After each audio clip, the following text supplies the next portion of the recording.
Bersua kembali bersama saya di Julia Channel.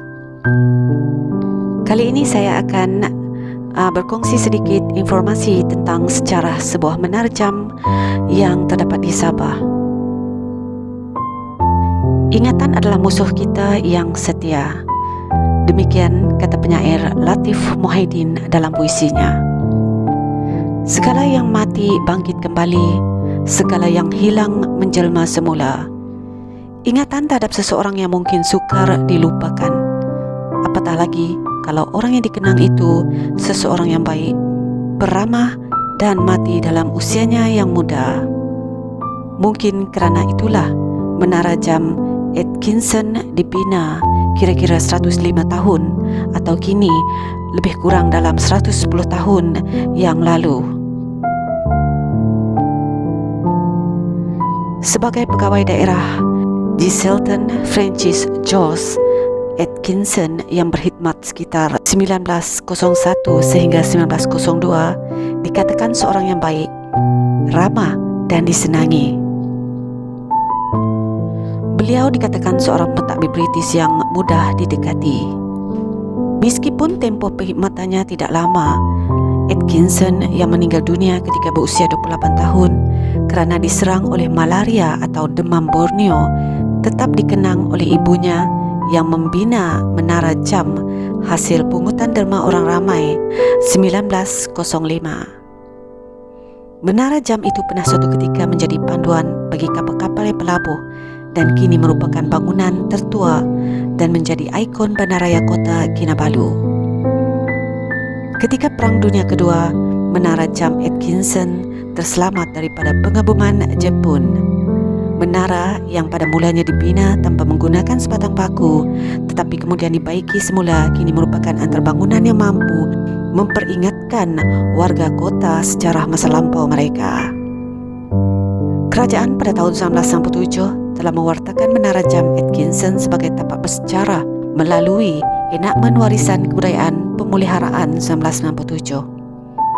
Tetapi jam di menara Atkinson itu tiba-tiba berdenting semula dengan kuatnya apabila Lembaga Perumahan dan Pembangunan Bandar iaitu LPP-B merancang untuk membina bangunan 17 tingkat berdekatan menara jam itu. Adalah dikuatiri pembinaan bangunan pejabat dan komersial itu akan membahayakan menara bersejarah itu. Sejarah bukan semata-mata berbicara tentang masa lalu, tetapi juga ia menyediakan cermin untuk kita melangkah ke hadapan. Secara tiba-tiba, semua orang menjadi semakin sensitif terhadap kepentingan mengekalkan sebuah monumen sejarah. Kalau sebelum itu, menara jam Atkinson lebih banyak diabadikan dalam postcard dan buku, kalau sebelum ini tidak ramai yang mempedulikan menara jam itu, kali ini sudah ada pihak yang membersihkan semak yang tumbuh di sekelilingnya.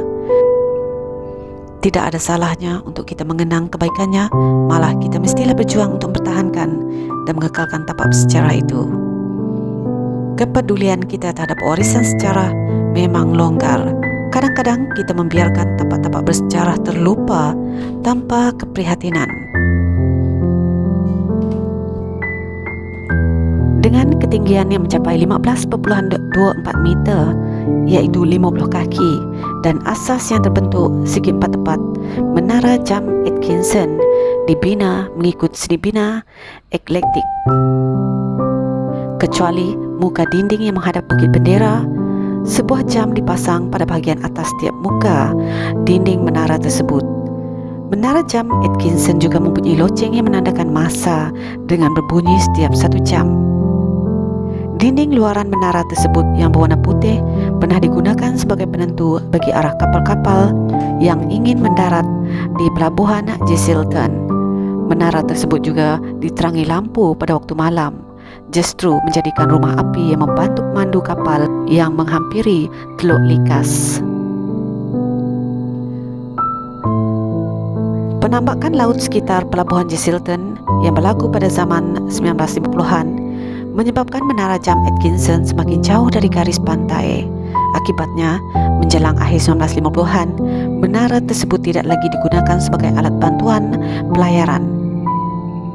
Walau bagaimanapun, kerja pemulihan dan penyelenggaraan terus dilakukan ke atas menara tersebut oleh Museum Sabah. Pada tahun 2017, Menara Jam Atkinson diwartakan sebagai salah satu daripada 24 tapak warisan negeri Sabah. Sekian.